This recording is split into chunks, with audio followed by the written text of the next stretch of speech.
Малку шега на наша сметка. Изгледа дека Independent го виде нашиот спот за досијата што ќе ги објавиме, особено кој е наркобосот во Македонија, па денове напиша дека Албанија е Европската Колумбија во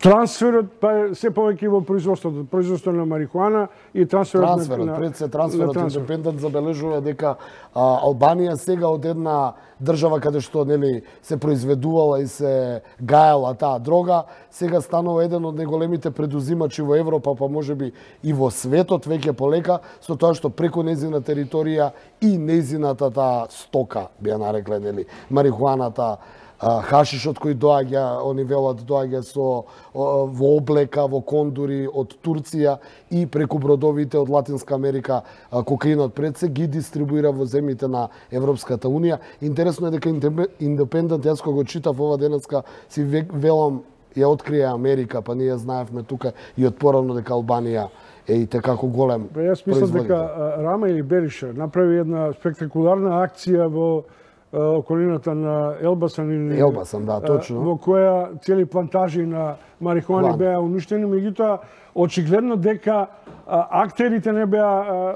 Актерите натаму не се фатени и самиот Independent вели дека тие се поврзани у 4 или 5 кланови, но сите се поврзани со политичарите, а политичарите бидејќи не ги именуваат кои се тие политичари, се разбира, а политичарите бидејќи очигледно им се допаѓаат добивката од целиот тој бизнис, не преземаат некои одредени мерки за сузбивање на тоа, но потсеќа на Латинска Америка, бидејќи очигледно се повеќе и повеќе тие наркокланови ја контролираат политиката во Албанија и на некој начин се држава во држава.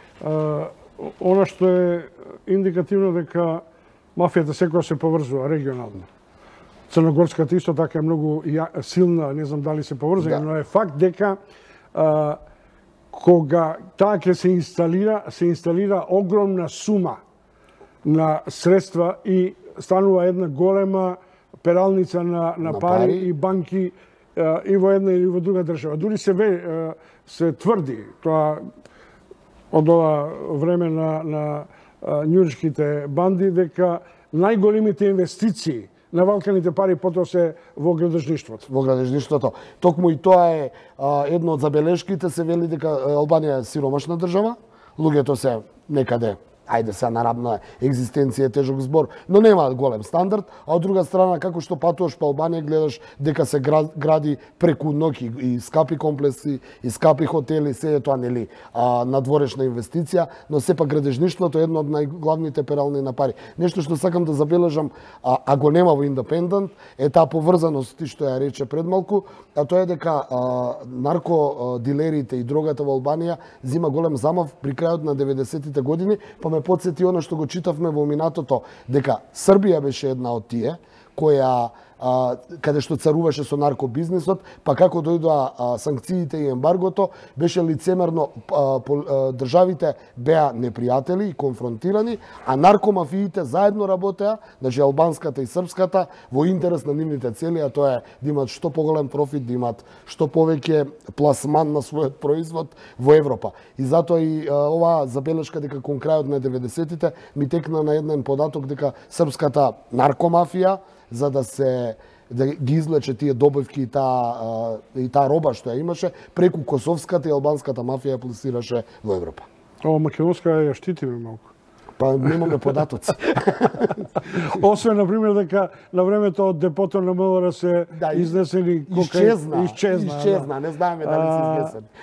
Меѓутоа, факт е дека се повеќе има акции против дилерите, а не против инспираторите и газдите на овие трансакции. Точно, но мене ме и уште една работа интересна. Албанија ќе има проблема и Европската Унија, бидејќи додека Албанија беше надвор од НАТО и немаше некои евроинтегративни шанси, никој не се загрижуваше толку околу оваа работа. Албанија, барем ние овдека знаеме во Македонија, дека од секогаш ја биело глас дека е Европска Колумбија. Тоа го знаевме ние обичните луѓе, барем слушавме за тоа. Сега како што влезе во НАТО и како што се приближа кон Европската Унија, почнува да им боде очи на европјаните, па еве за почеток весникот од државата која сака да излезе од Европска унија, пишува дека е таа Европска Колумбија, веројатно. Тоа не е прв напис. Не. За вакви написи. Но се интензивира со приближувањето на Албанија кон Европска унија.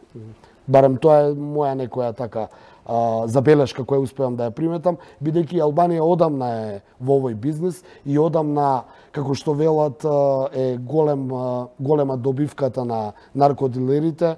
Ми се чини дека пола од GDP-то е на Албанија е добивката на од... На некој друго место прочитав дека е 1 милиарда и 100 милиони годишниот обрт на наркомафијата во Албанија. Да, толку е од прилика. Инаку тогаш биле 2,5 милиони билки на марихуана и 5200 полиња во таа акција на Бериша, кога нели сака одмазнички да им се одмазнат на наркомафијашите.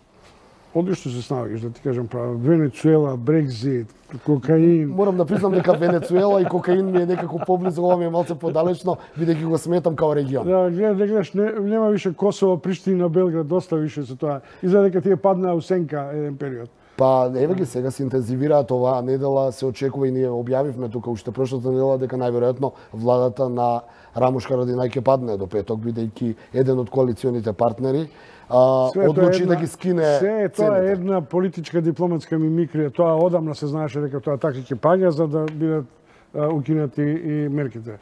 Тоа беше нашиот Андоновиќ. Ти благодарам. Поштовани гледачи, за некоја минута ќе се преселам заедно со Джугуманова на пултот за вести.